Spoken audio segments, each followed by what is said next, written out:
All right. Welcome to the Mean Gene Show, everyone, on a week 12 of the National Football League. We are on ESPN 97.5 H Town. No Jacob Meadows tonight because Jacob, for some reason, well, you know what? We gave him a day off, and I guess last week in Dallas was just a little bit too much for him. But I am joined by the one, the only, the man behind that glass in the studio there, and that is AJ. What's up, AJ? Not much is finally enjoying the Cowboys win, I guess, after a month and a half. I knew that you would be happy, and I cannot wait to talk about that Cowboys win today because it was one of the craziest NFL games I've ever seen. And that was not the only game like that, AJ. This week 12 was just one crazy week, and we're gonna talk about it. And you know what? This was a crazy week in a fantasy football sense also because six teams were on a bye this week. So it was a fantasy football nightmare. So AJ, did you have any guys on the bench or that you couldn't play? I mean, it was crazy. Man, yeah, I had Jalen Waddle and Jordan Addison on the bench, but fortunately, in one of my leagues, I'm still winning by like 20 something. So I got lucky with that because Calvin Ridley he played solid in that Texans win. But in my other league, I'm winning too though, so I got lucky, I guess. But I didn't go against those guys, so that was a good So you thing. didn't have like because okay, look, the teams on the bye this week. There was Jacksonville's on a Yeah, bye, Cincinnati's on a bye. Don't it seem like Cincinnati had a bye already? Is it low just key. me? I guess because that Thursday night football game, but that 1 week. But It I don't just know. Yeah, seems, it did yeah, seem like it it just though. seems like it. It's like, Hmm damn, okay, can you get two buys in one damn year? Right. But anyway, so Cincinnati, I believe Jacksonville, Atlanta. Help me out, AJ. I know there's a couple of more teams that had a bye. The Bengals, the Jets, the Oh Falcons, yeah, the the Jets. Yeah, Bills, the Saints, and the Jaguars. Lord that's knows the more than usual. Jaguars needed a Yeah, bye. they As a did. matter of fact, they can just go ahead and go bye bye. Wouldn't nobody even miss them for the rest of the season? I don't think, right? Exactly, and then like they're still holding on to Peterson right now. Like I'm confused by that. I mean, Yeah, well, look, yeah, because you know what? And me and Dustin Pfeiffer, who does the Sports King show with me on the podcast during the weekdays, right? You can catch that every week on the NFL Weekly Countdown show we do on iHeart. We thought that no longer is Black Monday a thing in the NFL now because that's the end of the year when coaches are fired. They don't do that anymore. You can get fired at any time in the NFL now, as we found that out with the Jets, Robert Saleh. right, exactly him, and then Dennis Allen as well too. So who will be next? I don't even know. It's gonna Yeah, be I interesting. mean, so I would, who knows? Okay, so all right, so we talked about the six teams that are on a bye this week. And the week 12 kicked off on a Thursday night. And look, I'm not going to talk about the Steelers and the Browns just yet because later on in the show, as a matter of fact, in the bottom of the hour, we're going to bring on CBSSports.com senior writer Brian Diardo. He's going to join us. As you know, Brian is a great friend of the show, and he covers that entire AFC North. So we're talking about the Steelers, we're talking about the Ravens, we're talking about the Bengals, and the Browns, okay? And I got a lot to say about that, AJ. And it just kills me that I had to come on here tonight knowing that the Steelers lost Thursday and your damn Cowboys won today by the just oh boy, it was they should have lost that game, AJ. But we're gonna talk about that. But look, a win is a win, and look, they win on the road. How else do you expect the Dallas Cowboys to win but on the road, right? Yeah, that was the opposite of last year. So we can't win at home now. I mean, we'll see on Thursday, I guess. But I mean, I still want them to like continue to lose. But I mean, it did feel good getting a win. And if we can get Ashton Genty, I mean, I'll be fine with that, honestly. So Okay, so you're still thinking like last week you said, look, you didn't want the Cowboys to win any I, games. You s- want them to get a draft pick. So I mean, where are you at now I, s- beating the Commanders? I still want them to do bad, like bad, so they can end up being better next year. So like I said, I mean, Genty, because I mean he's a running back too. So it's different how they draft now. But we haven't seen a running back like him. So I would like him if we can't get Travis Hunter. I'll be cool with like if we have a top 10 pick to get him. Because remember Gibbs and Okay. Bijan Robinson got drafted in the top 10. Everybody wants Travis Hunter, man. Yeah, You that's know true. that, right? That is true. I mean, I want him too, And but we need a Shador running back. Sanders. Yeah. I know what you mean. Look, the Cowboys and Commanders were not the only crazy game. All right. How about the Bears and the Vikings? Okay, it was another one of those crazy games. We'll talk about that too. And what about the Panthers? The Carolina Panthers came so damn close to beating the Kansas City Chiefs. It was like, you got to be kidding me. Yeah, no, that was wild. And it came down to a field goal too. It's low key. You can kind of make the argument. There's some comparisons in ways to the Chiefs how the Eagles were winning last year. Remember they won all those one Hmm. score games, and then they ended up tanking. I'm not gonna say that happen. This is gonna happen with the Chiefs, but like I can see some flaws with them for sure. Yeah, I mean, look, and we've said that about the Chiefs. I mean, this team continues to win. Buffalo got them, and I knew that this was not going to be an easy game for the Panthers. But good lord, Bryce Young may have had the best game of his career, and this is one of those the type games where I don't think he's going to finish his career in Carolina, but teams out there looking, maybe the Giants, who knows what could happen, might have seen something today to give them hope in Bryce Young. Yeah, no, exactly, and that's against one of the one of the best defenses in the league. I mean, not over the past 2 weeks, but in the Chiefs they've been consistent most of the season. So yeah, that is impressive by Bryce Young. So he still has potential. Just it's tough in that Carolina situation immediately, but I guess that time sitting down helped him. I would say. Yeah, I mean, sometimes you just got to do what you got to do. And speaking of quarterbacks and the Giants, okay, everyone heard the news this week that Daniel Jones, the Giants decided number one that they would just go ahead and bench him, right? And a lot of it had to do with his performance. A lot of it had to do with the money part of it. Then he gives just this incredible speech, right? Thanking the organization. And good Lord, what a day later they just go ahead and release them all together. So I don't know. I mean, it's just kind of crazy. The Giants have had their opportunity and they gave him a fair share. But look at all the quarterbacks that have come out of the NFL draft over the last couple of years. I don't know. This year you might have some interesting quarterbacks, but nothing like the last couple of years, AJ. So I think the Giants, man, they could be set back for a few years if you ask me. Yeah, definitely they could be. That's the tough thing about it. I think Shador might end up going to Las Vegas. So I think that's good for him, but. I guess maybe if they draft a quarterback, maybe Cam Ward. I don't know. That's tough. Maybe you want to try a veteran for a year. It's a tricky Yeah, well, I situation. mean, that's the big question. I mean, these days, do you really have to evaluate your quarterbacks? Because I don't think you can just. It just depends, man. Back in the day, your quarterbacks was set. If you follow the method that Green Bay does, Green Bay does not believe in, they would draft a young quarterback and he was set, set, set, set, set, set, set. You saw that with Aaron Rodgers. You saw that with Jordan Love, and And it and worked. you see, they have had three quarterbacks in the last 30 something years. I mean, Yeah. that just whatever they doing, it works.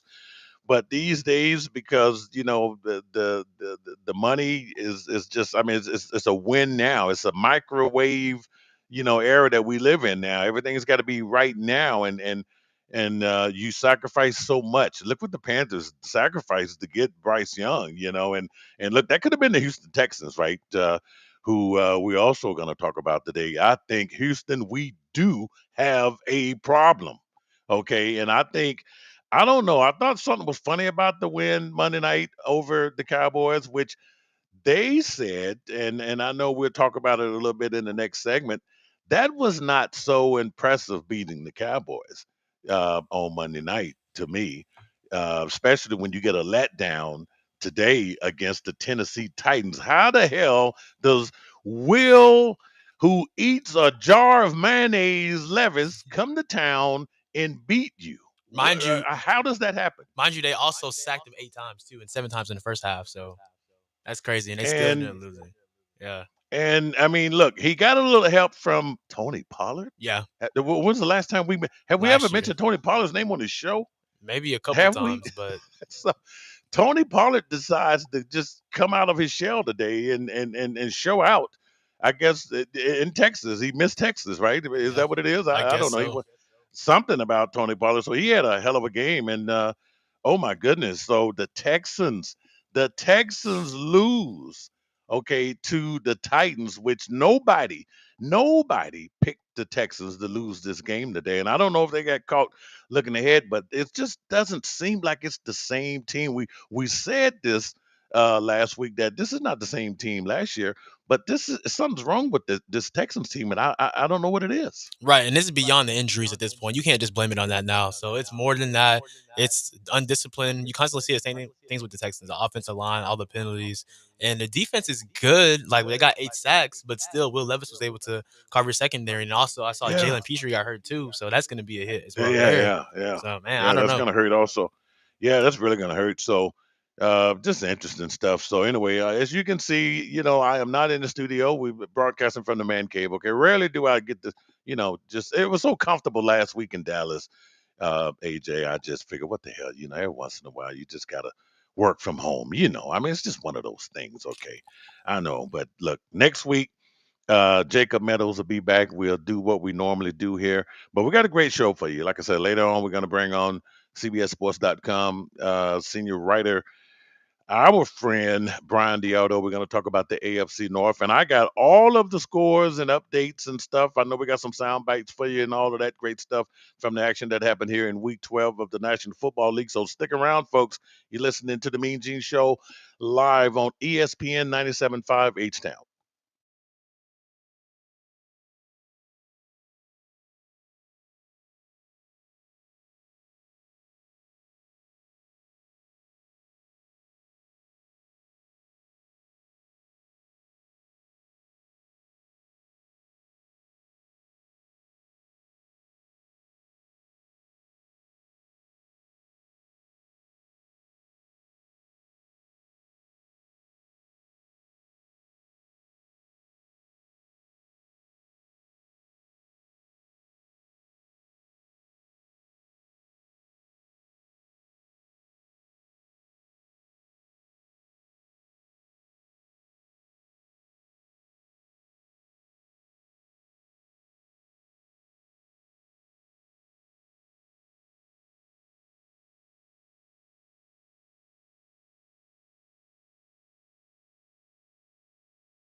You're listening to The Mean Gene Show on ESPN 97.5 and 92.5. For the Veritex Community Bank Studios, here's Mean Gene.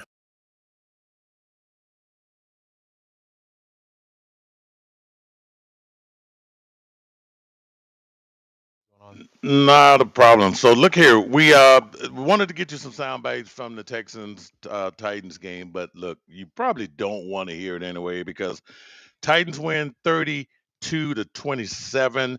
Will Levis 18 of 24, 278 yards, 2 touchdowns, interceptions. Had a pretty good quarterback rating today. CJ Stroud put the ball up 33 times, 247 yards, 2 touchdowns, 2 INTs. Um, I'm trying to see AJ just where the game really was lost there. The turnovers have seemed to just really been consistent with this team, and we talked about the fact that something is not right. Nico Collins still tends to be one of the best wide receivers in the NFL, I think. So the running game, I guess, if you could just say maybe today you did not see the best of Mixon. It was just one of those games where he he didn't get off. 14 carries, 22 yards. This had to be his worst outing as a Texan. Yeah, most definitely. And Mixon, he has had a really good season, but the Titans going into the game, they're one of the best defenses in the league too, even though they have a bad record. So that's really testament on their offense. But like you talked about, Will Levis shred the Texans defense up at times, even though he was hit so many times. So it's a combination of things. I don't think it's just coaching because D'Amico is a good coach, but we've recognized how much the offense has struggled this year too. So it's just a combination of things, and with a little bit of injuries. But like I said earlier, you can't just blame it on that. Yeah. Look, I don't think, as far as the AFC South, I don't really think that the Texans fans have anything to worry about. I mean, look, they still have a 2-game lead over the Colts, who they have beaten twice.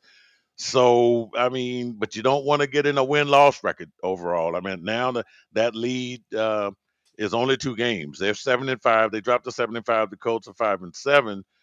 Um, so I only, only one team is going to come from this division in the playoffs. I don't see. Who knows what the Colts can do? I doubt it. I don't think they're going to make the playoffs. So I don't know. I mean, things have to turn around for this Texans team going into the playoffs. And I think if you're going to stumble, maybe November is that time. Uh, Going into another month here with what, 7? How many games left now? We're looking at about maybe 6 or 7 games left now.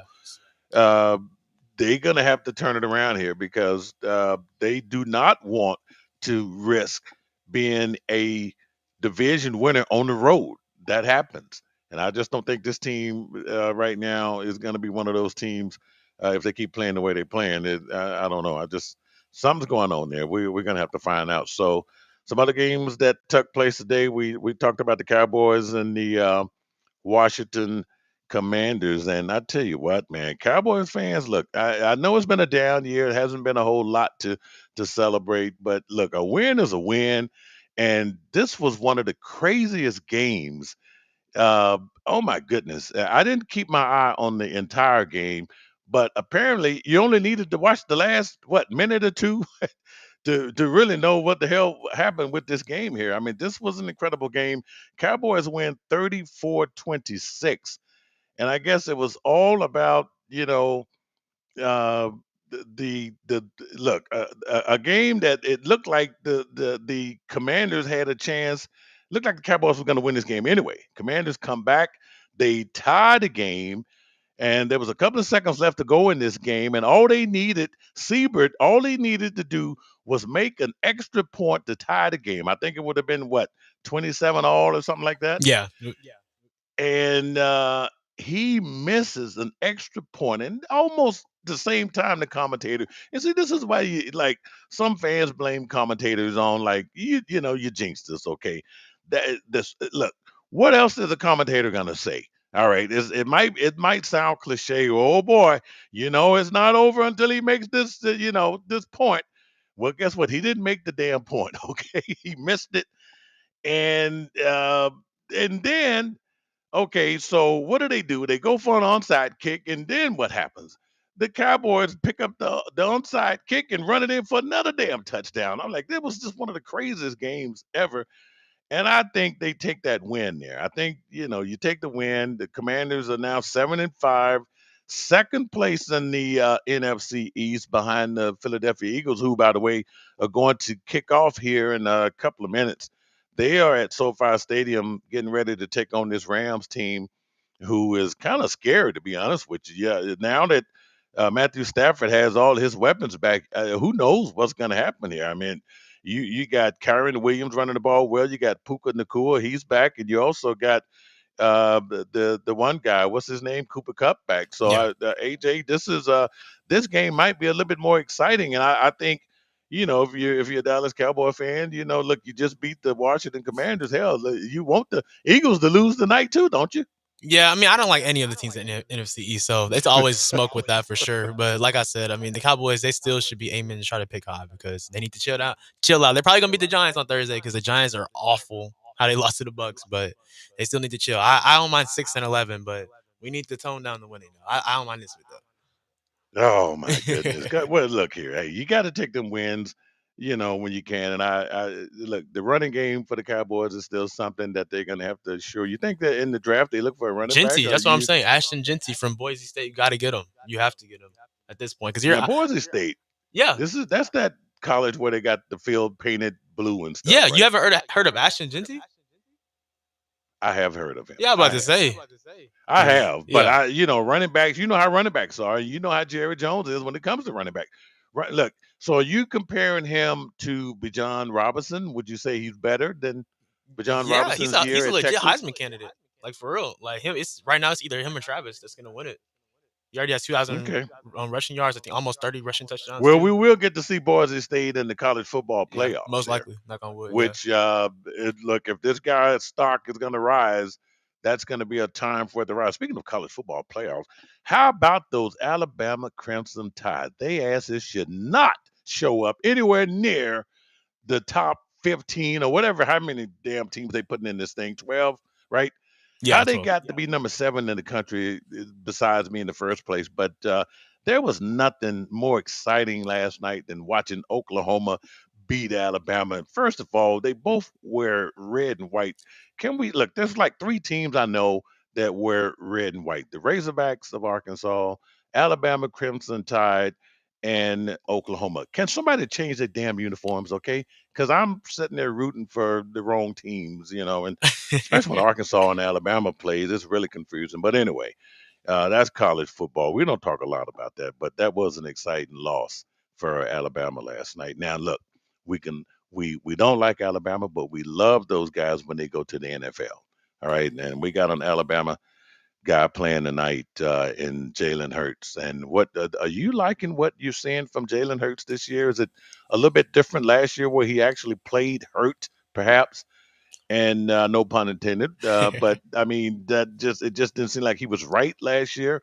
And is he right now, or is it that Saquon Barkley is pretty much masquerading any type of injury he might have? I mean, I think it's a good balance of both. Saquon being there, also him being healthy, also Kellen Moore being there to diversify the play calling. So that's a good element of it, and they're just getting back into him doing more RPOs and things of that nature. So I think that just opens up the offense. And when you have Saquon Barkley, that makes defenses honest. So then you have your deep shot weapons like obviously AJ Brown, you have Devontae Smith and Dallas Goedert too. So yeah, they have a lot of weapons. So they look potent right now. I will say they look more resembling to 2022 in a sense, and their defense Yeah. as well too. With Vic Fangio being the DC now, they've been able Yeah, to yeah, that revitalize guy's pretty themselves. good. Look, I don't.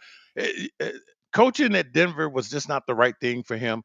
I don't know. Sometimes you just need to regroup and get a second chance. That guy's a pretty good coach, and especially a defensive minded Right, and guy, he was Vic with Miami Fangio. last year too. And initially he Yeah, was going to go to the Eagles, but yeah. yeah, he's pretty good. So, all right. So, will somebody tell the Kansas City Chiefs that they are not playing basketball? You cannot win games at the damn buzzer in football. All right. How many games have the Chiefs now won at the buzzer? If we can say that they win today on a field goal by Schrader, which 30-27 over the Carolina Panthers. There is no way, first of all, that the Panthers are supposed to be even close. Okay, the Panthers are 3-8, last place in the NFC South. The Chiefs are 10-1. Everyone knows what happened last week. They lose to the Buffalo Bills. AJ, wasn't that an exciting game last week? Oh, for sure. I would say probably game of the week last week. Yeah, I think so too. And anyway, I just thought that they would go to Charlotte and just beat the brakes off the Carolina Panthers, but that was not the case. I mean, Bryce Young was very impactful in this game here, and like we mentioned earlier on here, I just think I think this guy's future is going to look a little bit bright here. So Patrick Mahomes, how about it? I think this might be the first game this year that he didn't throw an interception. Yeah, I Here we think are, so. 11 weeks and 12 weeks into the season. He was 27 to 37, 269 yards, 3 touchdowns. Bryce Young, like I said, his best game, 21 to 35, 263, a touchdown for a 92.9 quarterback rating. I mean, it just wasn't, it was a crazy game. Noah Gray, how about that? He gets both touchdown passes from Patrick Mahomes. No Travis Kelsey at all. Okay. And I mean, this is crazy. So I think, your game plan for the big names, right? And the guy don't get the ball. One thing you got to know about Andy Reid is that he always is going to use every player on the damn team. Okay. Every player that suits up, he's gonna put him on the field and make him do something. And Noah Gray, if you had him in your fantasy football today, which I know you didn't, there's no way you're gonna pick Nah. Noah Gray over Travis Kelsey. Don't it sucks when you sit there and you're watching the game and you're like, Noah Gray, who the hell is that? You know. But anyway, good win for the Chiefs. Man, I tell you what, are we gonna be saying this all the way until they get to the Super Bowl? That they win again by the skin of their teeth. And we're going to get all the way to New Orleans in Super Bowl 59. And boy, every game they played, they won by the buzzer. That wouldn't surprise me. I mean, because they still have Mahomes. When they have 15 back there, they get hot in the playoffs too. So they can win in different ways, and they still only have one loss too. So I mean, if they are able to just continue to find ways to win like this, they could be a 1 seed again still too. They don't care about the fashion. They just want to win. Not so fast as Lee Corso says, because the AFC, there's some AFC teams that are waiting on. I'm trying to say something about the Steelers. I didn't say nothing about the Steelers yet. I told you I wasn't talking about the Pittsburgh Steelers until after the break when we bring on our man Brian Diardo from CBSSports.com. Then I can talk about the Steelers. But since you brought them up, I'm gonna hold that. No, I was talking about the Buffalo Bills. I think the Bills are on a mission. And then the Ravens need to regroup. We'll find out what they're going to do tomorrow night. Okay, so look, how about we take this break? When we come back, we talk about the Steelers. We talk about the Bengals. We talk about the Browns and the Ravens in the next segment here with our expert from CBSSports.com, Brian Diardo. You are listening to the Mean Gene Show right here on ESPN 97.5 Houston.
This is the Mean Gene Show on ESPN 97.5 and 92.5. From the Veritex Community Bank Studios, here's Mean Gene.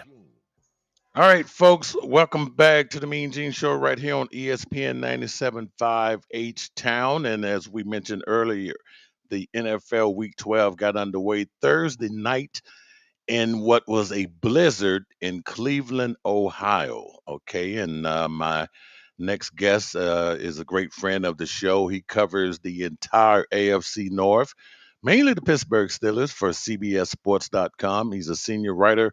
Brian DeArdo. What's up, Brian? Hey, always good to be with you. Not too much as you didn't need to remind me about Thursday night, but that's all right. But no, I'm just playing. No, always good to be with you. And we're getting to that point in the NFL season where the things that we think we know, we don't know. The teams that were bad at the beginning are starting to improve, and the teams that we thought were on their way to the playoffs are now, in these grudge matches that are surprising, I think, a lot of the casual fans out there. You're right, Brian. And look, man, I look, AJ, my producer, he's been trying to edge me on here to talk about these Steelers, right? And I said, no, I didn't fall for the trap, okay? Because I needed some backup, okay? And I know that you would bring a little heat. But let's just go back and talk about that game the other night. First of all, I know George Pickens said, the elements were somewhat of a factor, but Brian, I don't know. I think the Steelers got a little bit too fancy. Maybe they got a little bit too full of themselves with the bringing in Justin Fields when they didn't probably need Justin Fields. What are your thoughts on that? I completely agree. And first of all, it's always good to be on with you and the show. And I think it was Grant Delpit, either him or Craig Newsom, one of the Browns defensive backs after the game said simply, they didn't respect us. And I think they certainly respected that, the Browns could beat them. But if you look at the play calling, certainly, I mean, you could say that you could blame maybe blame the coaches for that. Going for it twice on fourth down in the first half. And then, as you mentioned with Justin Fields, try to really low percentage pass in that game in a critical moment in that game. No, I totally agree. And I will say one thing, just overall, like a general state of the Steelers right now. The defense is certainly good. It's probably their best defense in 5 years. I mean, TJ Watt not getting a pressure. And I think, Thursday night wasn't good. And I think they need to do more things to free him up and give him more opportunities. But that being said, I mean, if he's going to get that much attention, then the other defenders need to step up and put pressure on the quarterback. But I think the biggest issue with the Steelers right now is I do think that there's a loss in identity since they left. They went from Fields to Wilson. With Fields, it was the run sets up the pass. You're kind of going to play not to lose. The other team's going to have to beat you. You're not going to beat yourself. And they're going to lean on that defense. I mean, they beat a very, very good Chargers team with Justin Fields under center and making, a few passes when they needed him to make them. And with Wilson, it's almost like they don't know what they are anymore. I mean, and he has had success. He's 4-1 as their starter. Yeah. But I do think that there's some legitimate concerns there. Not to mention, I mean, now 2 games in a row, they've allowed 4 sacks in the first half. Now, none in the second half. For Russell Wilson, you got to wonder, is he going to be able to play the rest of the year if he's going to be taking that kind of punishment? So, but I think it could have been a good wake-up call for them. I certainly think it will be. But you do wonder if a loss like that will continue to follow them as they progress through the season. Yeah, you just the way that happened, because first of all, the pass is working. I mean, it's working. When you got Pickens open, you had Austin, that one play where Austin sort of just darted down there and nobody was guarding him. And I mean, certain plays were just available like that all the time. And it just seemed like bringing in Fields changed the rhythm a little bit, and having him do things that he was uncomfortable doing, and vice versa with Russell Wilson. I don't know. It was just one of those, and maybe they could have afforded that loss, which you never want to lose to your division, and they do have that cushion over Baltimore. But as you know, the schedule indicates that they have to play those Ravens again. Yeah, I mean, I actually predicted the other day the Steelers' final 6 games. I was the optimist. I had them going 12-5, finishing 4-2 their last 6 games. But yeah, 4 games left against divisional foes. 1 more against Baltimore, 2 against Cincinnati, including next Sunday, and another one against Cleveland. So, and yeah, I mean, if you win that game, you're maintaining your 2-game lead over Baltimore, which is huge. Now you're back to just, a game, depending on what Baltimore does tomorrow night against the Chargers, which should be a fantastic game. But yeah. I mean, they hurt their margin of error. And again, I just don't think, people keep wondering, are the Steelers pretenders or contenders? What are they? I think they are what we thought they were, to quote Dennis Green. I think they're a team that's going to make the playoffs. They're a competitive team. I just don't think that. And I think their defense is really good, but it's not good enough to they need to play an almost perfect game, I think, to be a legitimate AFC contender. I think they're certainly a solid team, but I think that offense still has a lot of work to do for sure.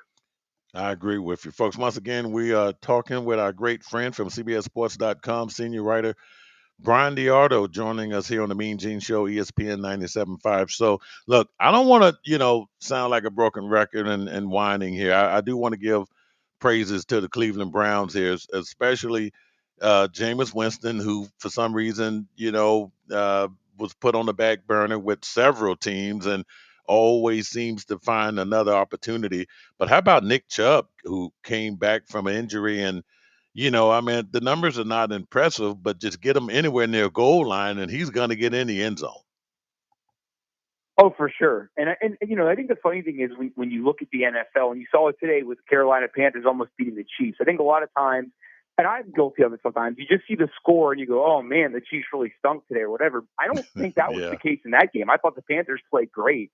I think they forced the Chiefs to have to pull one out and have to dig deep, and I think that's kind of what Cleveland did. I mean, and the funny thing is, Cleveland's got a better receiving core than the Steelers. Their offensive line, now that it's getting healthier, is as good, if not better, than Pittsburgh's. And, the running game, as Nick Chubb is getting, he's getting closer and closer to full strength. I mean, he definitely started the season tough as far as stats and everything and getting his feet wet. But, the fact that he had 20 carries 4 days after he had already played, it tells you something. And yeah, I mean, to your point, the injury and everything, as gruesome as it was and everything, and you wonder how good he's going to be. Well, that dude could still get into the end zone, and that's huge, right? And that was a big factor in that game. So, but yeah, I mean, I think one of the biggest takeaways from that game was Myles Garrett afterwards saying, "I'm the guy," and statistically, T.J. Watt has produced significantly more than Garrett.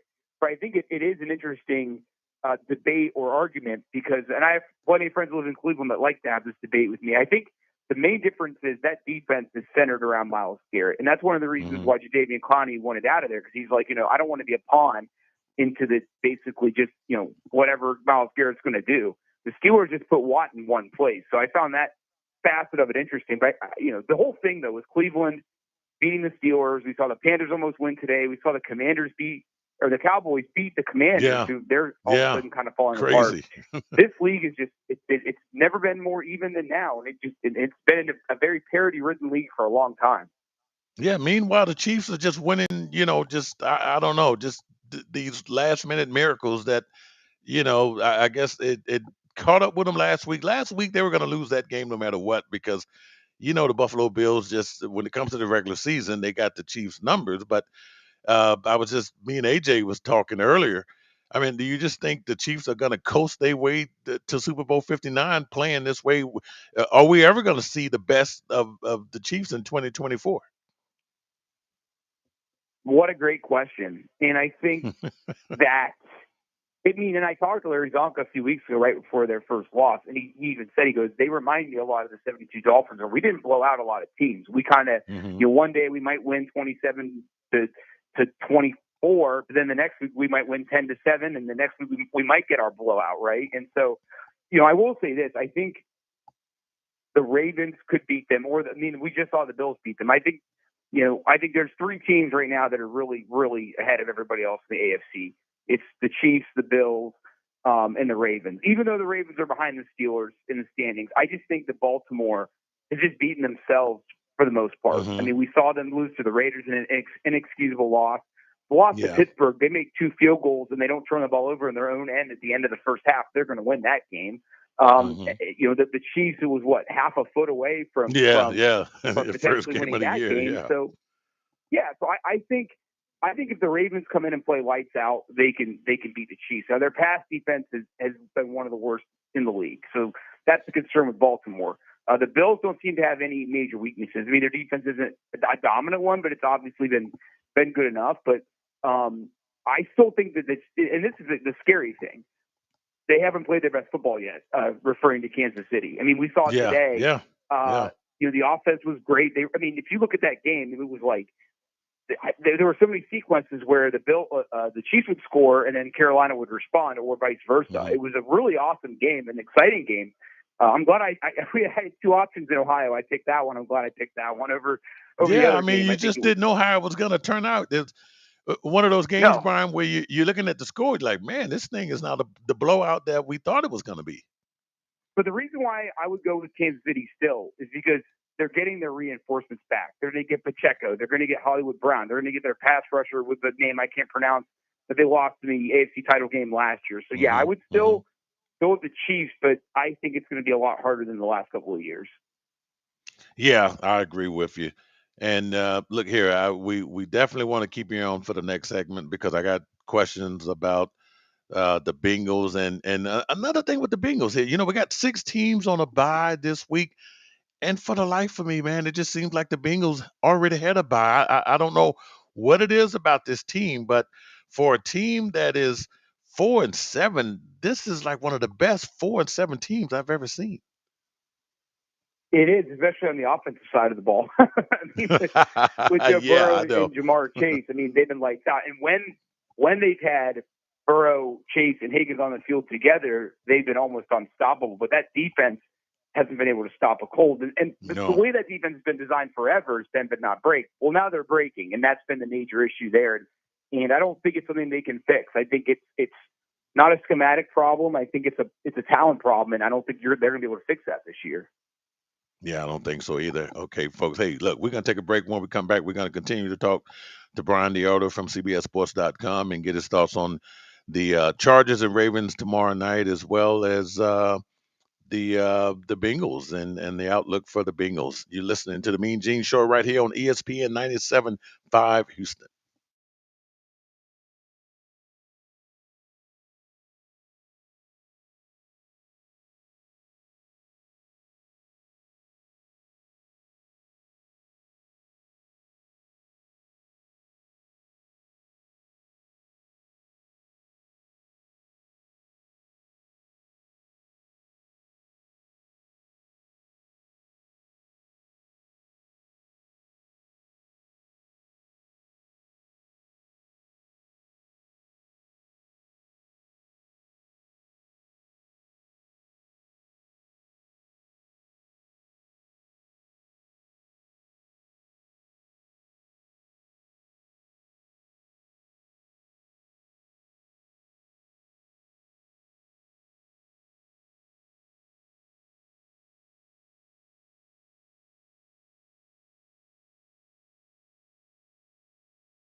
This is the Mean Gene Show on ESPN 97.5 and 92.5. From the Veritex Community Bank Studios, here's Mean Gene.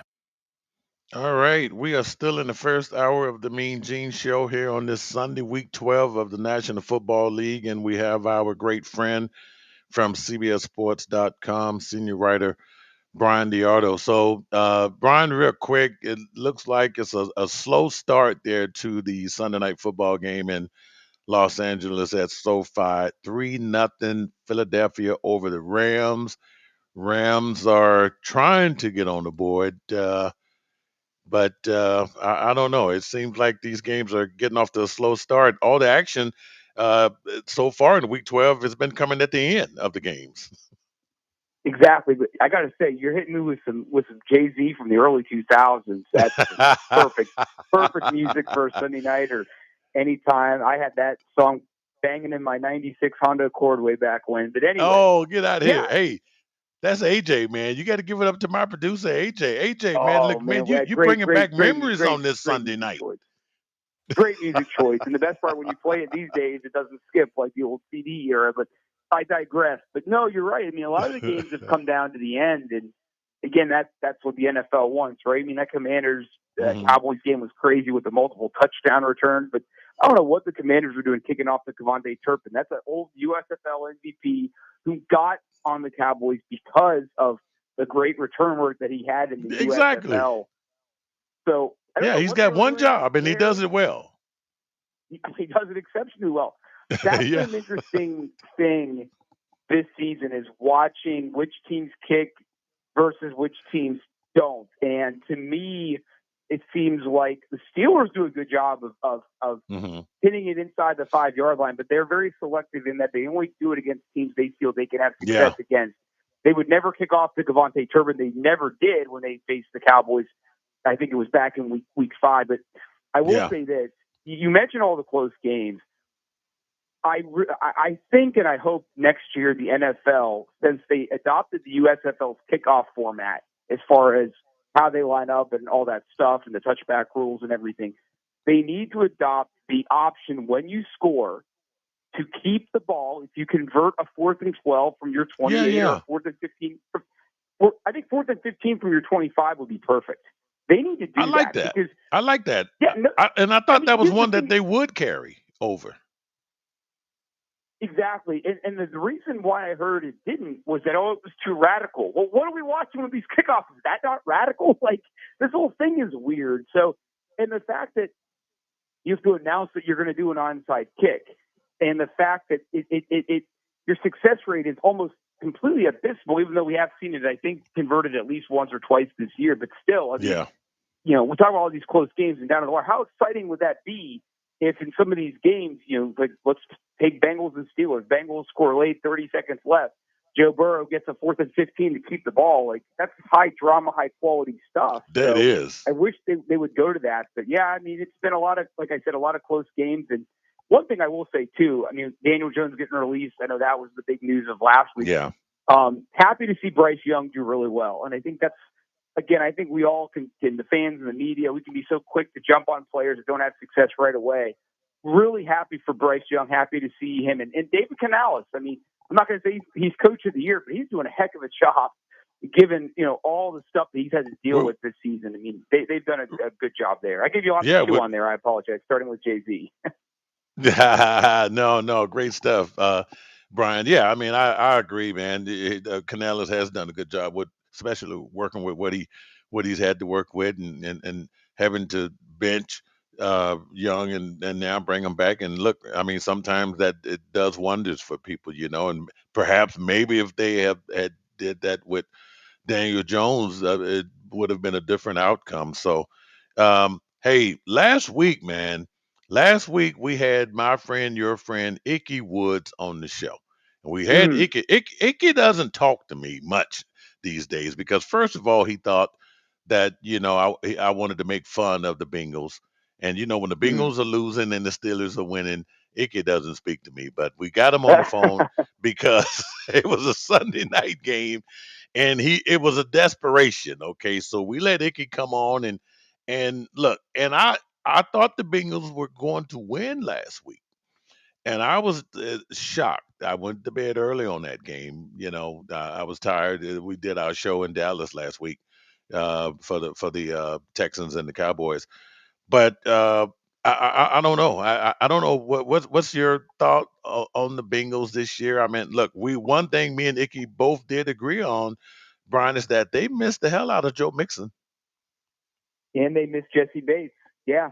I mean, yeah, those are two pillars of their team in the fabric of that 2021 AFC Championship team that they're losing, along with Tyler Boyd, along with DJ Reader. And that's kind of the crazy part is you blink and it's like, they lost a lot of core pieces of that team. And I think the Bengals have done such a good job the last several years. I mean, I thought Zach Taylor was a good hire. Duke Tobe was a good general manager. I think their front office, overall ownership's done a much better job. I know they've had Mike Brown's not really hands-on anymore. I think his daughter kind of runs the show, and she's done a great job. But I think salary cap management and acquisition selection has been an issue for them. And their drafting hasn't been as good the last year or so as it was in, 19, 20, 21. So I think those are a lot of the issues they're facing now. And yeah, I mean, Mixon was a big piece they should have kept. I would have, Bates, that was another tough one. And what I just talked about with they didn't keep Bates. And I think one of the reasons why they didn't keep Bates was that they wanted to keep Higgins. Well, now you can't lose Higgins if you let Bates go. And they thought they were okay losing Bates because they had Dax Hill, their former first-round pick. Well, he's been a bust. And I know right now I think he has a season-ending injury, so we wish him well. But, yeah, I mean, he hasn't really worked out there. So at this point now, it's they got to outscore people. And that's where, you look at their game against the Steelers. I mean, if they could win a shootout against them, then after them, they've got Dallas, who Dallas won today, but they're obviously dealing with a lot of problems. And then they've got the Titans after that. And now, again, the Titans did just win, but these are all winnable games. I mean, you look at the rest of the Bengals. They have winnable. Their schedule looks, I mean, it looks and interesting, but, and you bring up Zach Taylor. I mean, is his job safe? Let's say if they, for some reason, just don't get over 500 and finish last finish worse than Cleveland. Do he keep his job? I think they're going to finish maybe 7-10. I just don't think. I don't think that defense is fixable. Like I said, I think they have legitimate talent issues on that side of the ball right now that nothing will get fixed this year. It just won't. So Joe Burrow is just going to have to just light up the sky and hope they can win a couple of shootouts, which I think they will. I think, again, their schedule's not that hard, and I think they can finish with 7 wins. His job should be on the line. I think there's a huge disconnect right now with how he's running the team versus Joe Burrow and his mentality. And, Taylor, his credit in some ways is always, at least in front of the media, is always projects optimism. Even now, he'll just say, I believe in these guys. I believe in this team. We're not going to make wholesale changes. Every game comes down to one play, which it does, but your mistakes make it come down to one play, and you almost never win that one play that it does come down to. So, if anything, I would make him relinquish his play calling duties. He's not a great play caller. He never has been a great play caller. I think, he needs to delegate that to Pritchard, their offensive coordinator that knows the team very well. He's been around Burrow his entire career. But no, I think that there should be pressure on him. And, they're done. They're done. I mean, if they beat the Steelers and Cowboys, then potentially I might get back on board. But I think because of Denver now getting kind of hot, the Chargers aren't going anywhere. I mean, it looks like 3 teams are going to come out of the West. One team's going to come out of the South. And obviously the Steelers and Ravens aren't going to miss the playoffs. So I do think that Taylor's job should be in jeopardy, but I don't think that he has any, unless they lose out or win only one more game. I think he's safe as being their coach next year. Okay. And real quick here, with about less than 2 minutes, I want to get your thoughts on tomorrow night's Harbaugh game between the Baltimore Ravens and the Chargers. Who you like in this game tomorrow night? Oh man, I so torn out. I'll go with I'm going with the Chargers because the Ravens just seem to get in their own way constantly, and I can't understand it. As I said, that secondary has been atrocious this season. Justin Tucker has been erratic. as great as Jackson has been, as great as Derrick Henry has been, they have no depth at running back, which, I thought Justice Hill would get more work. He hasn't. So and Lamar's running a lot less than he used to. I mean, I was at that Ravens Steelers game. Every time he ran the ball, he was highly effective, but he only ran it a handful of times. So, I think the Chargers are a much deeper team. They have Justin Herbert, right? And he's going to go against the Ravens secondary. That's pretty bad. The Chargers are number one in the league in scoring defense. So, I think the Chargers are going to win. And because I said that, you should bet on the Ravens winning because that's how my luck has gone so far this year. All right, Brian, man. Hey, Brian, thanks a lot, man. We're going to get you back on here before the season is over for sure, man. It's always a pleasure to have you on. Likewise, guys. Take care. Thanks again. All right, folks. Brian DeArdo, CBSSports.com, joining us here on the Mean Gene Show. So he likes the Chargers. So, AJ, were you over there writing down? You gonna take that bet? I mean, I don't really bet like that, but I see why. I mean, advice is advice, right? You gotta. I mean, it sounded like good sound advice to me, right? Yeah, I think so. But I think the Ravens are gonna win. But well, look, we're going to talk about that game and, of course, get you caught up on all the other action, including the late games this evening. I think we still have games that we need to talk about from the early afternoon games as well as the late games. And we have an update from SoFi Stadium with the Eagles and the Rams. Okay, so the next hour of the Mean Gene Show is about to start. So make sure you stick around. It's the Mean Gene Show right here on ESPN 97.5 Houston.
All right, welcome back to hour number 2, folks, on the Mean Gene Show on ESPN 97.5 Houston, and we are broadcasting from the man cave. All right, so hope you like the digs. I mean, it's just one of those things where AJ, just like I mentioned in the first hour, I had every intention to come down there and hang out with you today, and but something told me you was gonna be full of yourself because those damn Cowboys won, and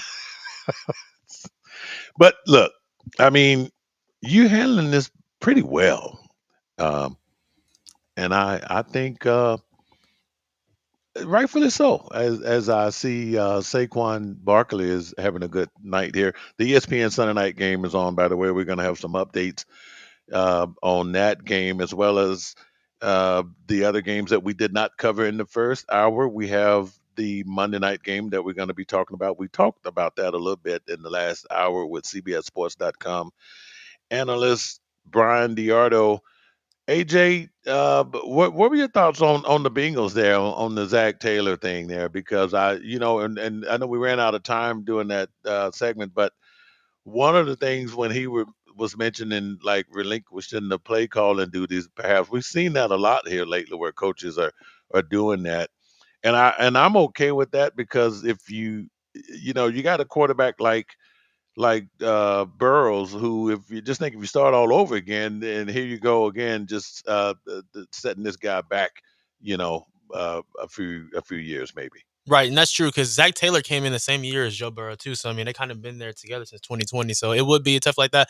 I think if there's any conversation about that, I think you wait until next year. You can't constantly have Yeah. these slow starts though to continue to get them in bigger holes. So that's one thing about it too. I just don't like that. But like Brian said though, they have to build their defense out next year in the draft and free agency. Have to have some more weapons, but while also trying to have to worry about paying T Higgins too. So there's a lot of conversations to Yeah, be they're had going to there. be facing some issues there, and then the downside to bringing in a play caller and keeping the same head coach is who has the last decision is the head coach, right? So I don't know. It's going to be interesting to see how that goes. So, all right, the second hour here, you know what it is, right? We gonna get into what had happened was. So what had happened was Mm, What had happened was this was a tough one. This was a tough one because even though the Texans score was not that, like a blowout, it was just the fact that they lost to the Titans, which should have qualified them for what had happened was. I mean, it's just not necessarily a blowout, right, AJ? It's a loss that shouldn't have happened, right? Oh, I That agree. damn, yeah. I mean, and I wanted to give it that, but for some reason, though, uh, I ended up going with the Dolphins and the Patriots because I think, and this what had happened was had more to do with the return of Tua Tagovailoa. Is this? I mean, just looking at what happened to his injury this year, where he was knocked out of a game, looked like. I mean, people were calling for him to quit football because of a concussion. I was one of those people, because it's all we look. As much as I love football, I don't like it to the fact where someone who could potentially like lose their life. Okay, so I was living in San Diego when Junior Seau took his life, and because he had too many hits to the head. So and Tua in his young career seemed like he was going down that path, but. So this guy, he sets out. He says he's not going to quit football. He comes out today and man, he just ripped the New England Patriots apart. Four touchdown passes. Uh, I mean, it was just it was a masterful performance. As I try to get these stats here, we go. So 29 to 40, 317 yards, four touchdowns. He had a quarterback rating of 128.9, and another reason why I'm excited, AJ, is because Jalen Waddle was on my fantasy team. And although, only one of those touchdown passes went to Waddle, but it's amazing that here we are. This guy, he's back. And just imagine if he didn't get hurt and where the Dolphins could be right now. Yeah, no, exactly. They could have been challenging the Bills. You can say, but I don't know. The Bills usually own them though, so that's a conversation there. But They do. They do. They you do. have to talk about them as being a legit wild card contenders. Similarly to last year, I guess it just depends on the matchup who they would play against. But hey, if they had to play against the Texans in the first round, Texans wouldn't see them. They would not want to see them. For real. They wouldn't. And it's funny that you bring that up because the Texans is one of those teams that w- they could win the AFC South, but they also could be on the road. Yeah. And we've seen that. You could have you could win your division and still be on the road. And they look the way they're looking now. No, they would not want to play the Miami Dolphins. So the Dolphins are 5-6. Yeah, they're alone. They're not going to win the division, but they could make the playoffs. As a matter of fact, if the season was to end today, so I can tell you from the AFC who would be in the playoffs. And let me get this right here because okay. So you get your 4 division winners and you get your 3 Wild wild cards. card teams. So and I should have known that it was gonna. There we go. We want to do this by conference. Okay. So right now, as it stands, um, your division winners are going to be the Chiefs, right? Bills, and well, the Steelers. If it if it ended today, but your wild card teams right now looks like it would be the Ravens, the Chargers, and the Broncos. Interesting. Okay, so the Dolphins are on the outside looking in. Yeah, and then those Okay. AFC West teams too. Yeah, they would be in. Yeah, because the Chargers and the Broncos won today, so that is, I mean, the Broncos are 7-5, so you just on record alone, you could not deny them. So you got the Bills, Steelers, Texans, and Chiefs. They're in. Your wild cards would be the Ravens, the Chargers and Chargers, and Broncos. the Broncos. Yeah, so that's where that would stand. And since we looking at the AFC, why don't we just go ahead and look at the NFC?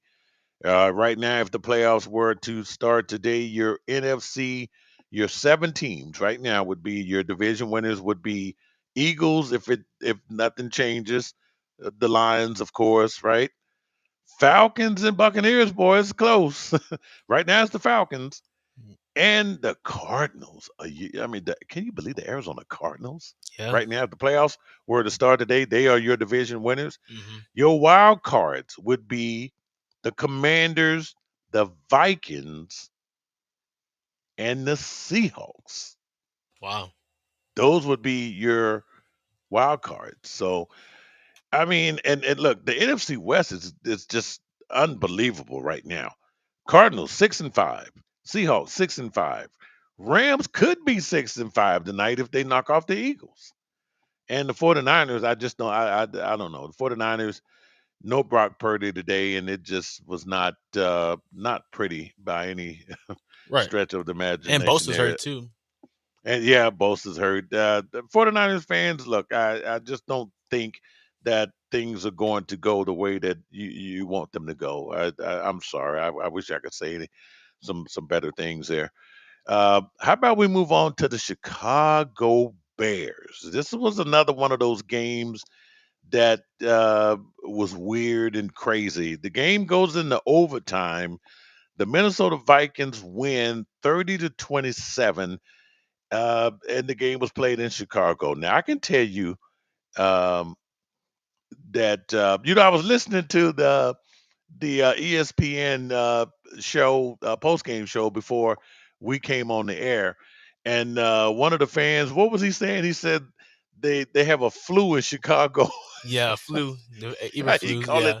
the Matt Eber flus, Yeah. right? So I thought that was funny. So anyway, I don't know. The Bears are they have a problem there. Caleb Williams, 32 of 47. I still find it ridiculous that they got this rookie putting the ball up damn near 50 Way too times in many. the game.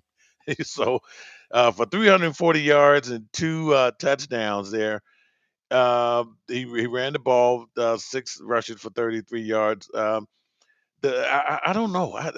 This team started out really well this year, and for some reason, the wheels just came off here, and then what looked like it was going to be a very tight NFC North The Bears have not been the same since that Washington Commanders crazy play Hail Mary at the end of the game. I don't know what's going on here. And when they push the game into overtime, I'm like, whoa, wait a minute now.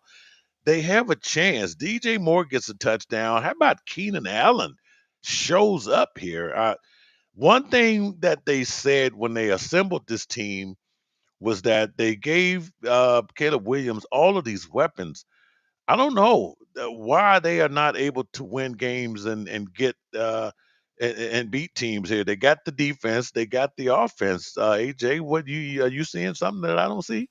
Well, it seems like there's a disconnect. Obviously, they ended up firing their offense coordinator Shane Waldron, so that's one thing. But it's inevitable. The writing's on the wall that they're going to end up firing Eberflus. Maybe his message doesn't go all the way. And you kind of saw on Hard Knocks, like, it kind of seemed like they were too nice. Even Keenan Allen said about Shane Waldron after he was fired that he was too nice of a guy. So I guess they're not getting as much of accountability out there. So they're going to need a new revitalization of a head coach. I mean, honestly, I want Ben Johnson for the Cowboys, but Ben Johnson would fit in nice there with the Bears. To be honest with you, have a young quarterback, put a good system in there. I mean, he would be able to change this Mm, offense. I think you give Ben Johnson this team, and he calls the plays, they'll be able yeah, to look more creative.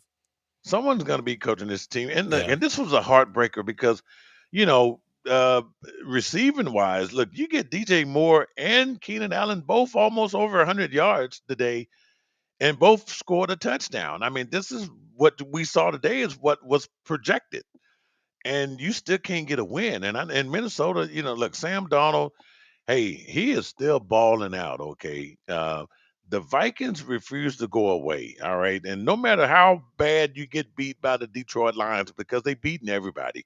What a way for the Vikings! You know, they have bounced back. Most teams after Detroit beat you, they're done. You know, but Donald was playing good. How about Aaron Jones, man? He's getting it done. What about this?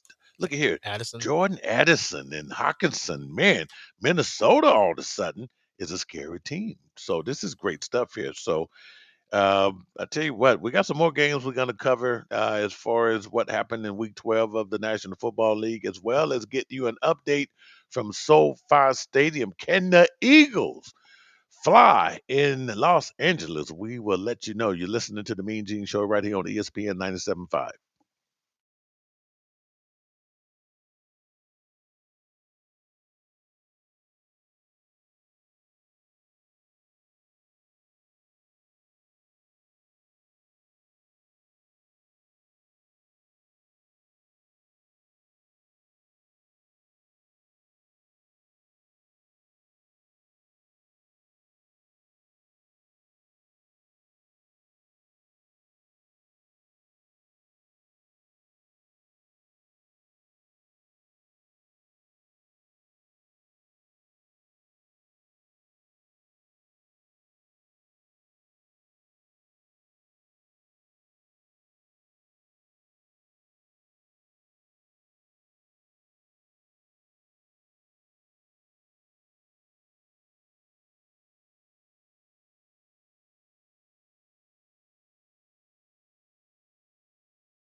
This is the Mean Gene Show on ESPN 97.5 and 92.5. From the Veritex Community Bank Studios, here's Mean Gene.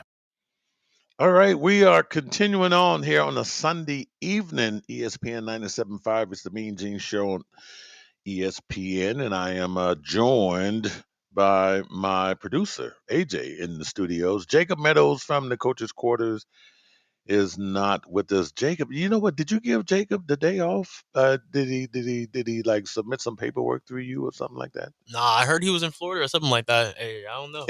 In Florida? Yeah. So what was going on in Florida? Because the Buccaneers. No, that game was in New York. Right. The Jaguars was on a bye, and the Miami. Maybe he was in Miami at the Miami Dolphins game. Who knows? So anyway, Jacob will be back next week, folks, and cannot wait to find out what the hell he was doing in Florida. So that should be interesting. Okay, all right. Look. The Detroit Lions are beating everybody, and they just, it's not even close. I don't think if you can get within 20 points of them, you're doing really, really well. Okay. And they could probably be on our what had happened was every week, and it just wouldn't be fair. Today, they beat the Indianapolis Colts 24-6. And AJ, it looked like this was going to be a good game for Indianapolis. Anthony Richardson looked good today, but Detroit just beat you in a way that just make you feel like it was just not even worth coming out on the field and playing the game. I mean, this team is just that the defense. When Aiden Hutchinson goes down, you think that this was going to be a devastating loss to this team, but they have only gotten better. Right, and that's credit to the addition of Zadarius Smith too, and Aaron Glenn, how he's doing as defensive coordinator there. They were able to draft some more help in terms of their secondary too, so they've been able to build a team all around, and they can beat you multiple ways, like you talked about too as well. So that they look scary right now. They they look like they should be the favorites to win the Super Bowl right now, but obviously 15 in Kansas City, and then also I wonder how they would match up against a team like the Bills too, or even the Ravens. So that's interesting. Remember last year when the Ravens and the Lions played in regular season, the Ravens killed them too. So that's interesting to see how they would shape up to these AFC teams. But they look like they're the best in the NFC for sure. And I can tell you something, AJ, from just, look, I've been to a couple of Super Bowls. I've been to a ton of NFL games. And here's the thing, man. I have seen teams come out on fire, and you just know, you just want to write them in. I remember 1999, I think it was 99. The Minnesota Vikings were 15-1. That's during a 16-game schedule. Minnesota reminds me so much of Detroit reminds me so much of that Minnesota team, and they get to the playoffs and they lose. And it was a heartbreak. And Jake Reed, one of the wide receivers on that team, I've had him on my show over the years, and he talked about that devastating loss. Dennis Green, you may have heard of him. He was the coach of that team during that time. 15-1. Imagine, and the Carolina Panthers. Dustin Pfeiffer, one of my guys on the Sports King show, can tell you when the Carolina Panthers made it to the Super Bowl and they played the Denver Broncos. That Panthers team was 15-1. And they just dominated the NFC the whole time. So it's been done so many times. And then again, look, Detroit, they haven't been 10-1 since World War II. That's insane. My grandparents were Is that crazy? Yeah, that's insane. So it's just, and look, I know it all looks good, people, but don't just wait and see. There's a lot. You just play one bad game in the playoffs, and none of this means nothing. That's all I it mean, takes. huh? I said that's all it You takes. get to January, if you have one bad game, it's over. And until Detroit gets to New Orleans, where Mean Gene is going to be come February 7th through the 9th, that weekend, don't believe it. I like to think that it's going to be the Chiefs. It's more likely going to be the Chiefs before it's going to be the Lions, because the Lions ain't never been there. They don't know. That would be uncharted territory for them. Okay. Exactly. So, I mean, you don't want to crown them in November. Okay. And yeah, you can give them their accolades now. But man, and Dan Campbell would tell you, that's the old Texas A&M boy, right? He would tell you, I mean, this don't mean anything until you can punch it in when you need to punch it in. But I mean, look, they got all the ingredients, man. They got offense, they got defense. You talk about the what's the defensive coordinator, Aaron Glenn, right? Yeah, Aaron Glenn. Guy probably going to be a head coach. You Both know, coordinators. both coordinators, and that's the crazy thing too. They better get it done this year because they ain't going to have neither one of those guys next year. you know, Exactly. so and that's what sucks about the NFL. I mean, look at the Cowboys, right? You lose your defensive guy. I mean, and look what suffers this year. Yeah, I but at mean, it's least we just beat them today. yeah, that's yeah. You did get your licks in on them today. That probably meant a lot to those guys. But I mean, it's just crazy. And look, no one wants to hold anybody back. I mean, that's the NFL.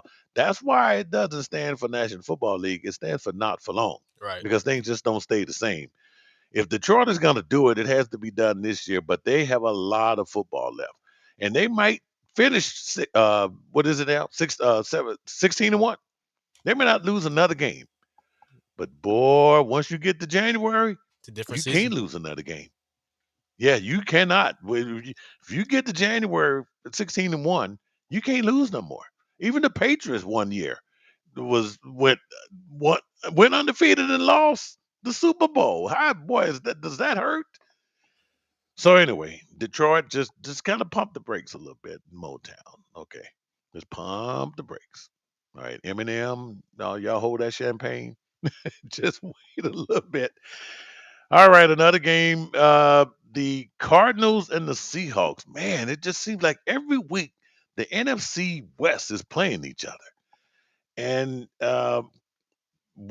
only one team is going to make the playoffs out of this. Whoever wins that division is obviously going to make the playoffs. I don't know who. It don't look like it's going to be the 49ers, but then again, McCaffrey's just getting back. They might get these injuries under control, AJ, and they might make a late run in week 16, 17. And because every game is within one right now from first to last place, they still in it. Yeah, that's true. But like you talked about earlier, I mean, right now, obviously still early, but two teams in the NFC West were in the playoff picture right now. We'll see how that goes then. But for the Yeah, 49ers right too, now, yeah. for the 49ers too, though, like I talked about Bosa being out too, but also Trent Williams and obviously Brock Purdy, but Trent Williams being out too, that hurts. So hopefully he's back for them for Yeah. next game. But if he's out, that's less protection for Brock Purdy or who's ever back there too. So I don't know. Like you said earlier, it just doesn't look like the year for the 49ers. And it's a war of attrition too. They played so many postseason games in consecutive years, the past 4 years, making the NFC Championship game. So, I mean, gotta weigh. I mean, it takes a toll. Yeah, that's true. That's true. Look, so Seattle beats Arizona 16-6. Kobe Bryant's pick six was just a big thing for the Seahawks defense and that win over the Cardinals. And how about this? Now it should be the Seahawks are in first place. I think what I just read to you earlier showed that the Cardinals were. And this is how much this thing is going to flip flop. And by the end of tonight's game, depending on what happens between the Rams and the Eagles, the Rams could be in first place. So this thing could like flip flop, flip flop, flip flop. And believe it or not, the lowly 49ers sit down there in last place, which is not bad. So it's not over. The 49ers could still get into the playoffs, even though it seems like they're getting what they lose. What you say, Bosa today? They didn't have Purdy. I don't know when is he projected to come back, and what is his injury anyway? His injury is like a shoulder injury, and Bosa got hurt last week too in that game against the Seahawks. So they played against them last week, but the 49ers also have a 1-3 divisional record too, and they've already lost to the Cardinals, so that Yeah, also that's makes a true. difference too. That does make a difference, and so they would definitely lose out when it comes to that. But yeah, this is it's just going to be a crazy NFC West. Just stay tuned. It's gonna get interesting there. But look, a big win for Seattle, who the first year coach there. And are you seeing anything different from Geno Smith that we saw last year? I mean, it just seems like there might be a slight decline there. Maybe a little bit. Last week when he had that basically game-winning rushing touchdown, that was a good sign too. But it Hmm. seems like they at some point in the next year or two they might have to like end up drafting a replacement. But he's still good enough to like have them being playoff contenders because they made it in the 2022 season. They were close last year but didn't make it in this year. It looks like they're gonna potentially continue to make win the division. So he's good enough right now. But it's a question you have to have if you're a Seahawks fan, maybe about looking for your quarterback in the next 2 years in the draft or something like that. Yeah, I agree with you. I do. So, all right. Well, look, we still got several more games, mainly the late games that took place. When we come back, we'll talk about the Buccaneers and the Giants. Baker Mayfield, oh my goodness, Baker Mayfield got down to the goal line today and was determined to get it in there. And how about the Broncos and the Raiders? We also talk about the 49ers and the Packers as well. And then we should definitely have an update for you from SoFi Stadium in Los Angeles. I think that game is getting close to. It's about 4 minutes left to go in the first half, so it's a 1 point Rams lead over the Eagles.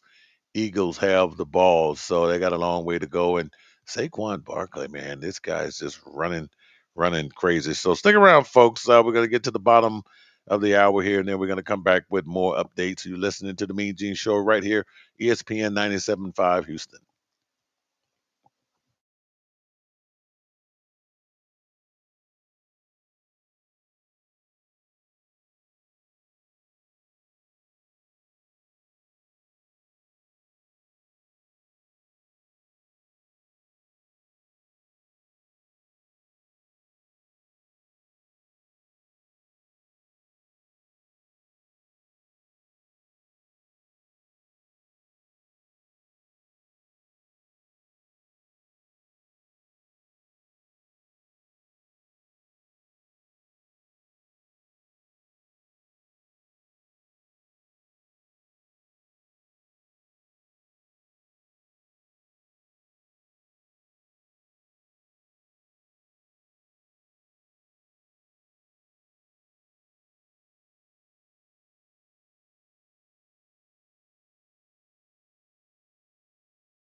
You're listening to The Mean Gene Show on ESPN 97.5 and 92.5. For the Veritex Community Bank Studios, here's Mean Gene. All right, welcome back, folks. You are listening to the second hour of the Mean Gene Show right here on ESPN 97.5 Houston. We are continuing to count down week 12 of the National Football League, meaning what happened today, the action, the scores, the highlights, you name it. So speaking of highlights, AJ, did you just see what Saquon Barkley did to, I guess, what, a couple of people out of bounds? Looked like one of the line judges or somebody. He just knocked down like two or three people on the sidelines there. Just incredible stuff. One of those angry runs, so to speak. I actually missed it. I'm mad now. Yeah, they should show it again. I mean, I don't know how many yards he has tonight, but he looked like he's just running all over the field here. So the score is still 7-6. The Rams hold on to a 1-point lead. So Barkley has 12 rushes for 72 yards already. He hasn't found the end zone yet. As a matter of fact, no one has found the end zone except for we have a couple of field goals, right? From the Rams scored a touchdown. Kyron Williams had a touchdown. Well, I mean, from the Eagles. Yeah, no, just yeah. So Eagles are struggling there. So they trying to get it done. Yeah, Rams did get in there. Kyron Williams, 8 rushes, 47 yards, and a touchdown there. So haven't really seen big throws from Matthew Stafford. He's 6 of 10, 62 yards there. Puka Nacua is the one guy with 45 yards there. Cooper Kupp, nothing from Cooper Kupp as of yet. So this is a slow. This game just has all the makings of a slow first half, and wouldn't be surprised by the end of this game, AJ, if it's like 35-40 for some reason. I don't know. Second half could just be crazy. Not saying I could see that too, because you know how explosive both offenses can get when in Philadelphia and with the Rams too, all those weapons involved. Yeah, absolutely.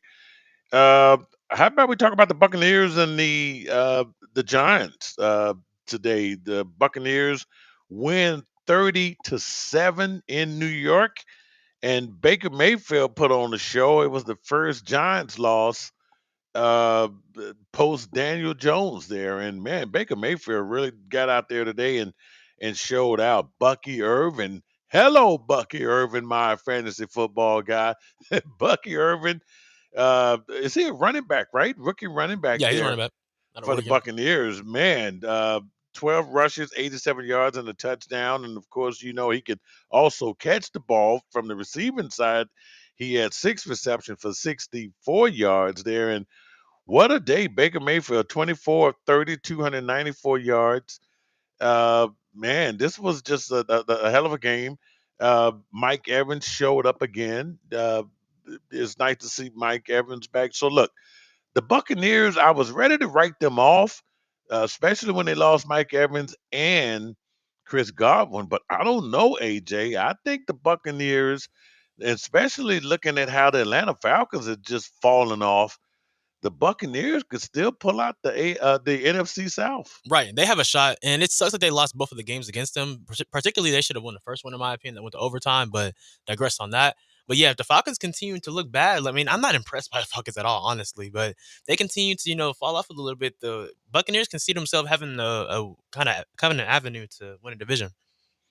Yeah, because I mean they won that division last year, and look, they already knows what it feels like. They've been playoff tested, even though they had to go up to Detroit in the playoffs, and we all know how that turned out. But look, give them a second chance here. There's always an upset in the playoffs, and who knows? But looking at the NFC South, it's just one game that separates Tampa and the Falcons, and who knows, man? This is not done. Meanwhile, for the Giants, Tommy DeVito, not really a good day. So look, here's the thing about the New York Giants, okay?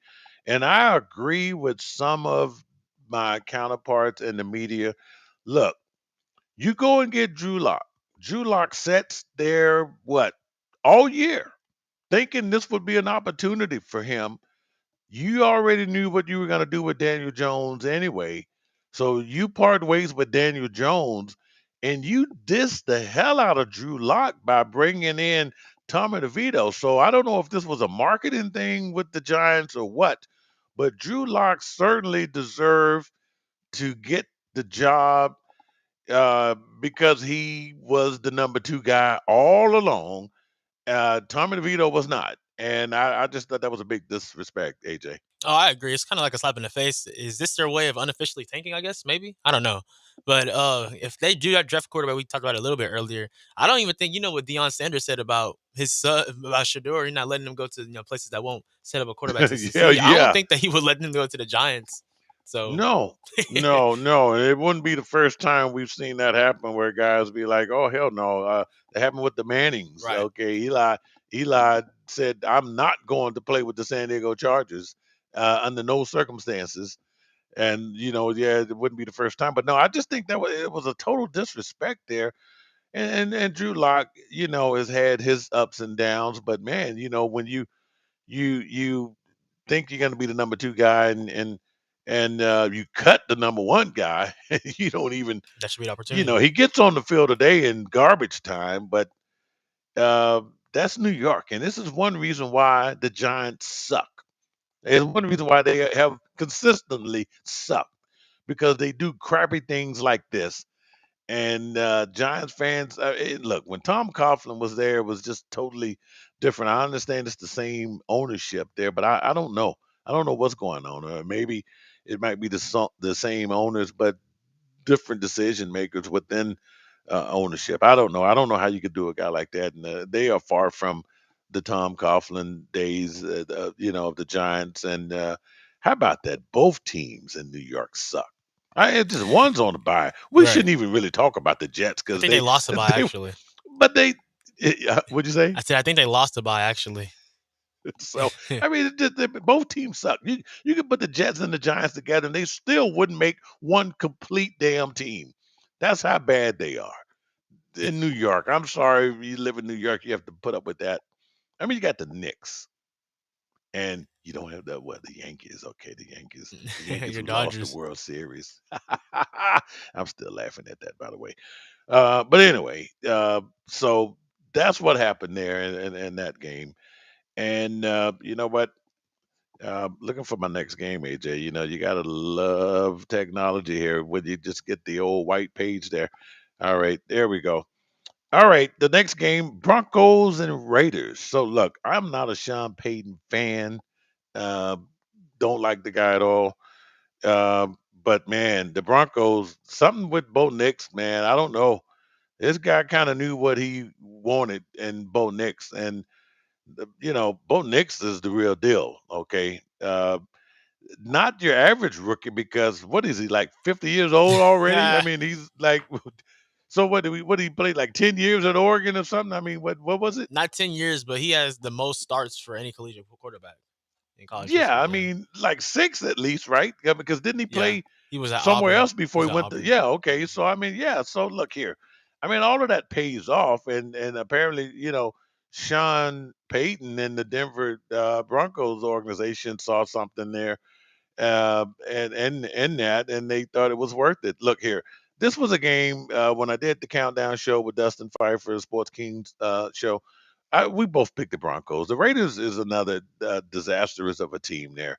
Inconsistency there with the Raiders. It's just been.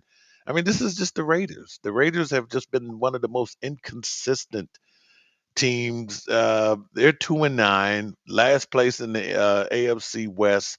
Broncos are 7-5 right now. Didn't I just say they would be in the playoffs? Yep, Right, them in the and the playoffs. Chargers in the AFC West as well, with the Chiefs too. So yeah, both of them. Unreal. Yep. And who saw that with the Chiefs? No one. You just figured the Chiefs would be the most dominant team. Nobody would even be close with them.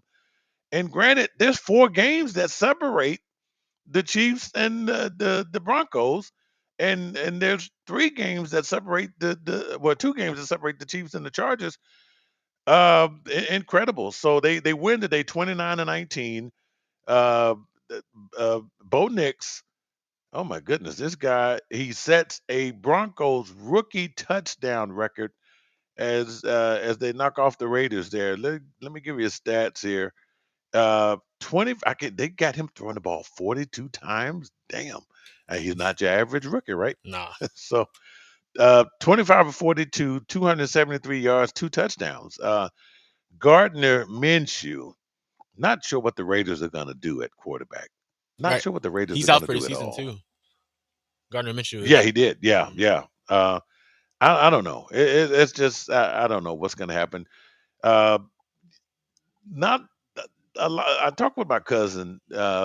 He lives in Pine Bluff, Arkansas. Big time Raiders fan. So when you give a coach like when you give the coach a Antonio Pierce 2-year contract, which is ridiculous in the NFL, right? It's unheard of, pretty much. The writing is already on the wall that a change is coming. And Yeah. I think everyone sees that. So, are we already up on a break, AJ? Yeah, I think so. Yeah. Yeah, I bet time just flies when you're having fun. So look here. We're gonna take a break. When we come back, it will be the last segment. We will wrap up the show. I will give you my last update on the 49ers and the Packers. I give you those highlights. I give you the Sunday night football update. Look like the Eagles have scored and taken the lead there. And then we'll talk about the Monday night game tomorrow night between the Ravens and the Chargers. It's the Mean Gene Show right here on ESPN 97.5.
You're listening to The Mean Gene Show on ESPN 97.5 and 92.5. For the Veritex Community Bank Studios, here's Mean Gene.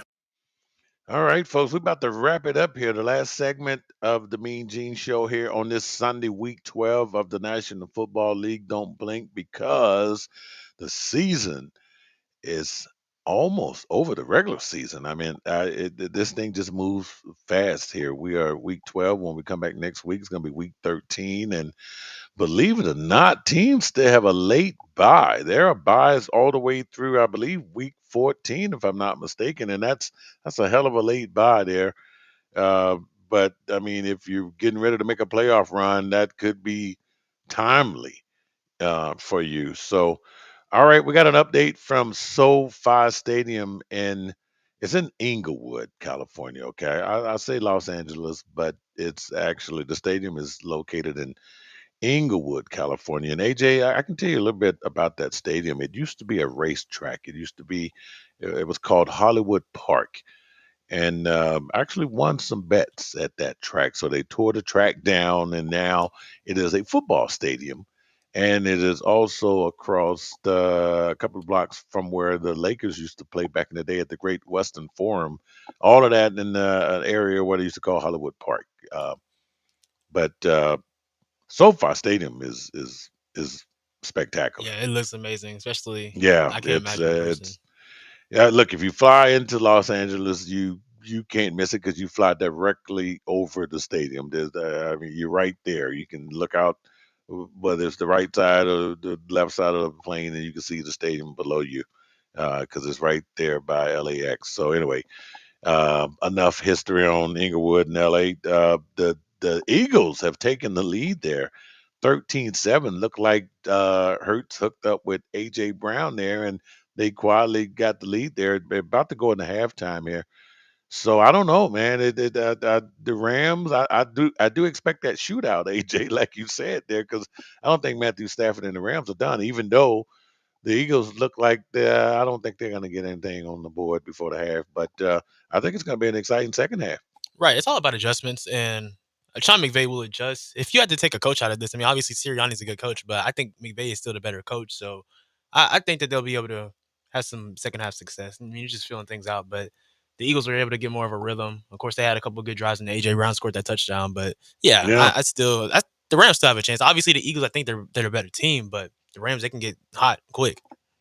Yeah, they can.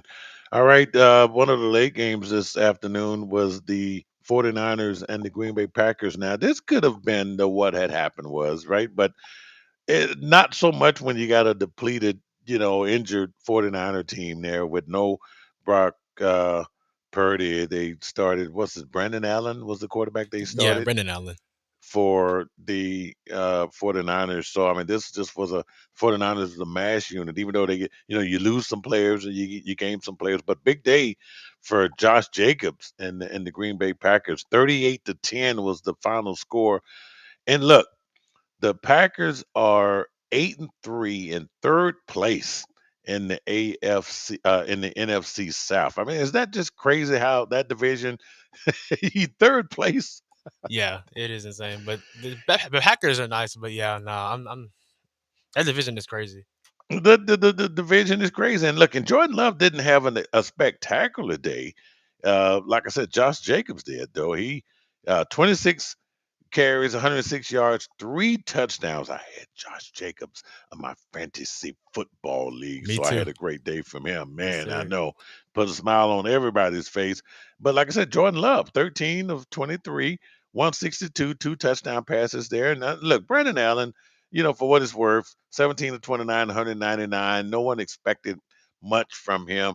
McCaffrey, look, I just want to let folks know, Christian McCaffrey, it amazes me that this guy continues to be the number one running back in fantasy football. Why? Look, he is still a good running back, but he is almost like a overused horse in a race. It's just he's just done. I just don't think that. Look, if you're wasting, look, okay, here's his numbers today: 11 carries, 31 yards, 2.8 an average there. AJ, the, Christian McCaffrey is not going to win you a fantasy football league this year. Well, He's just not. Yeah, of course not at this point, but before the season happened, no one foresaw that injury being as significant as it was. So I think that's a part of the reason why everybody was drafting him first, won Offensive Player of the Year last year. But that injury really derailed him, and you're seeing him right now try to get back into rhythm, which is kind of too late to get back in rhythm. They need him to play like how he did last year. That's the problem. But that's why he was picked first, I would say. But yeah, it's definitely not going to be like that next year. It's just, I mean, but it's been slowly getting to that point, though. He's just been beat down Yeah. and look, I see another kid. Look, Miami's enjoying A-Chain. Look, and he's a young guy. He's getting a lot of work, but man, you're gonna beat these guys down. And I just don't look. I used to fear going up against McCaffrey when he was on the opposing team. Not anymore. Yeah, like bring him on now because I can beat you. Look, today I was supposed to lose by, when you get to projections, I was already like 80-20 before the games even started. So I am actually, look, and this is why you don't give up in fantasy football. Okay. So look, and look, and I'm going to show you this. Look, this is where it is now, AJ. I don't know if you can see that. 124 to 87. No, 142. Oh, 42 is kind of reverse. I'm 142 to 87 now. 50 Now plus I'm points. 99% to 1. That's insane. And this is why. And look, and look, and I'm gonna tell you what. I'm gonna tell you who I went up against. Okay, my opponent had Jared Goff, St. Brown, Pickens, Barkley, A-Chain, Goddard, Neighbors. He's got Cameron Dicker, the kicker tomorrow night in the Pittsburgh defense. Right. You want to know who I had? Oh. I had Tua, who put me up 41. Josh Jacobs. Okay. How about Irving, Bucky Irving? Yeah. Yeah, I mean, it's just it just takes the right matchup. Yeah, that's true. And I had Schrader, 13 points, and Tampa Bay's defense. So it's like, you can get up Sunday morning and look at it. Why even make the adjustments to your team when you already see that you're going to you got an 80% chance of losing? Right, exactly. But that's why projections don't always tell the story too. You have to see how things projections don't tell the story in fantasy football. So anyway, by the way, that was Dustin Pfeiffer, my co-host on the Sports King show, whose ass I'm kicking today. Dustin, dang. So Dustin, he tried he ignored the whole conversation today. But anyway, because he beat me like 218 to like 70. So it's like some sort of a payback today. Anyway, so we got our Sunday night game there. And of course, how about the Monday night game tomorrow? Lamar Jackson, Justin Herbert will be in the spotlight as they play the Harbaugh Bowl. And now, wait a minute. So this game is going to be at the same place where we watching tonight's game.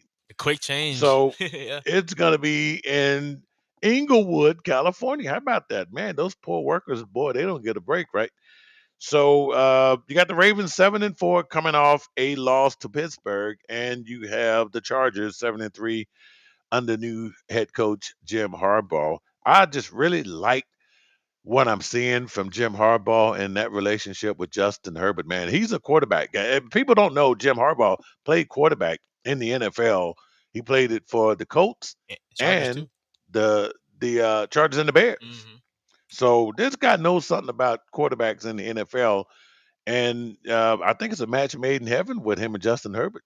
Absolutely. You can kind of say he's like one of the quarterback gurus in the league. And obviously he plays, he calls it differently. He's a different coach, like in terms of, these McVays, these Shanahans, people off of those trees. But he knows how to help the quarterback out, if anything, establishing a running game, playing a physical type of football to make the defenders honest. And then now you have Justin Herbert, who's able to be utilized in a proper manner to spread things out. And he's even ran the ball more too this year too. So he's kind of honed into that identity as well. Yeah, this is going to be a good game tomorrow night because who would have thought? Look, when you go back and look at the Brandon Staley days of the Chargers, this Chargers team would not be 7-3 had they kept Brandon Staley. So I don't know. You could see that this is working out in their favor. Man, the Chargers are going to be a playoff team. That's something that boy they haven't said that word playoffs in a long time. A couple of years, yeah. Yeah, in a couple of years. So Jaguars. Yeah. Oh, good Lord, I remember. All right, folks, we're going to wrap this up. I want to thank Brian Diardo from CBSSports.com for joining us. AJ, as always, man, you do a fabulous job keeping us going here. And the shout out, you got the Jay-Z stuff going. Man, you made Brian Diardo's night. Jacob Meadows will be back next week. We will continue to count down the scores and highlights, let you know what's going on. A couple more weeks of football left. So, hey, enjoy tomorrow night's game. And we'll be back here for week 13 with all the highlights and scores right here on the Mean Gene Show on ESPN 97.5.